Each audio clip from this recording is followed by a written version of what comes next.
સમાચાર ગાંધીનગરથી, જ્યાં ટાઇફોઇડની દહેશત વચ્ચે કોર્પોરેશનની બેદરકારી સામે આવી છે।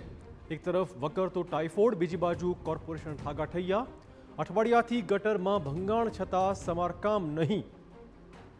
ખ2 થી નાના ગ2 રોડ પર ગટરના પાણી ફરી વળ્યા છે। સમયસર સમારકામ નહીં થાય તો રોગચાળો વકરી પણ શકે છે। મુખ્ય રોડ ગટરના પાણીથી ગંદકીનું સામ્રાજ્ય જોવા મળી રહ્યું છે।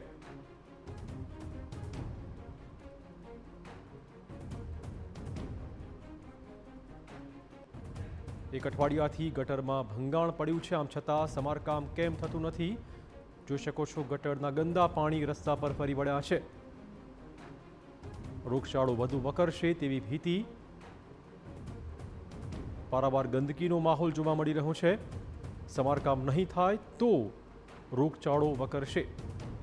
એક અઠવાડિયાથી ભંગાણ પડ્યું છે, પરંતુ સમારકામની તસ્દી લેવાતી જ નથી। વધુ વાત કરવા જોડાશે અમારા સંવાદદાતા હિમાંશુ। હિમાંશુ, શું બધું અપડેટ? કેટલી ગંભીર બેદરકારી કોર્પોરેશનની? જી, વાત કરીએ તો ગાંધીનગરમાં ફરી 11 જેટલા કેસો સામે આવ્યા છે। અત્યાર સુધીમાં સરકારી આંકડા પ્રમાણે 144 કેસો આવ્યાના સમાચાર પ્રાપ્ત થયા છે। ટાઇફોઇડના 85 જેટલા દર્દીઓ હાલ સિવિલમાં સારવાર લઈ રહ્યા છે। સૌથી મહત્વની